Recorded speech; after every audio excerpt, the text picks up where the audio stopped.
गुरु महिमा पर आधारित कबीरदास का अगला दोहा। गुरु समान दाता नहीं, याचक शीश समान, तीन लोक की संपदा, सो गुरु दिन ही दान। इस दोहे के माध्यम से कबीरदास बताना चाहते हैं कि इस संसार में गुरु के समान विद्या का, ज्ञान का दान देने वाला कोई दाता नहीं है और शिष्य के समान उस विद्या को, उस ज्ञान को ग्रहण करने वाला भी कोई नहीं है।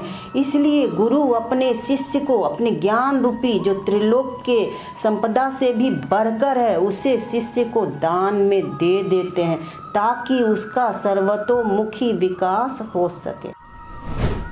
गुरु महिमा पर आधारित कबीरदास का अगला दोहा। जो गुरु बसै बनारसी, शीश समुंदर तीर, एक पलक बिखेर नहीं, जो गुण होए शरीर।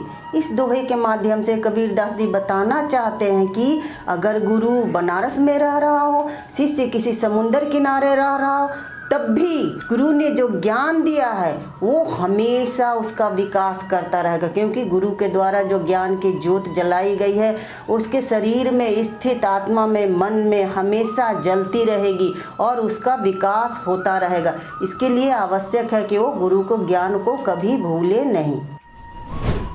गुरु महिमा पर आधारित कबीरदास का अगला दोहा। यह तन विष की वेलरी, गुरु अमृत की खान, शीश दियो जो गुरु मिले, तो भी सस्ता जान। इस दोहे के माध्यम से कबीरदास जी बताना चाहते हैं कि हमारा जो शरीर है अनेक बुराइयों का, अज्ञानता का, कुबुद्धि का खान है, विष भरा हुआ है इसमें, जो हमारे शरीर पर, मन पर, हमारी आत्मा पर बुरा प्रभाव ही छोड़ता है। और इससे मुक्ति तभी मिल सकती है जब हमें एक सच्चा गुरु प्राप्त हो और उसके लिए हमें अपना सर्वस्व भी लुटाना पड़े, तो भी हमें समझना चाहिए कि ये सौदा सस्ता ही है।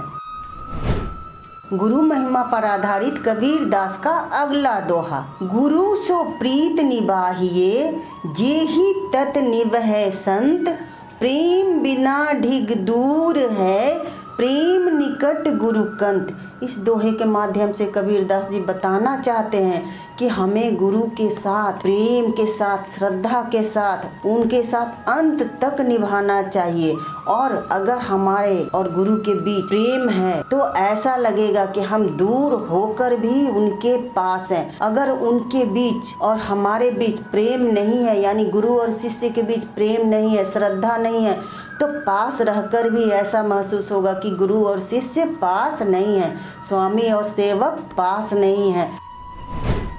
गुरु महिमा पर आधारित कबीरदास का अगला दोहा। सतगुरु सम कोई नहीं, सात दीप नौ खंड, तीन लोक न पाइए, अरु 21 ब्रह्मांड। इस दोहे के माध्यम से कबीरदास जी बताना चाहते हैं कि इस संसार में गुरु के समान हमारा शुभ चिंतक, हमारा भला चाहने वाला, हमें ज्ञान देने वाला, सातों द्वीप में, 9 खंडों में, तीनों लोकों में, यहाँ तक कि 21 ब्रह्मांड में भी कोई हमारा ऐसा शुभ चिंतक नहीं है गुरु के अलावा। गुरु महिमा पर आधारित कबीरदास का अगला दोहा। सतगुरु मिला जु जानिए, ज्ञान उजाला होए, भ्रम का भांडा तोरी करी, रहे निराला होए। इस दोहे के माध्यम से कबीरदास जी बताना चाहते हैं कि जिसे भी सच्चे और योग गुरु मिल गए तो समझ लीजिए उसके जीवन में, उसके मन में, उसकी आत्मा में, उसके हृदय में ज्ञान का प्रकाश फैल गया। और ज्ञान के प्रकाश फैलने के कारण ही उसके मन में जितने भी भ्रम, अंधविश्वास, कुबुद्धि, अज्ञानता के कारण जितने भी दुर्विचार थे वो सभी मिट गए, उनका पर्दाफाश हो गया, उनका भांडा फूट गया और वह मनुष्य एकदम आनंदित रहने लगा।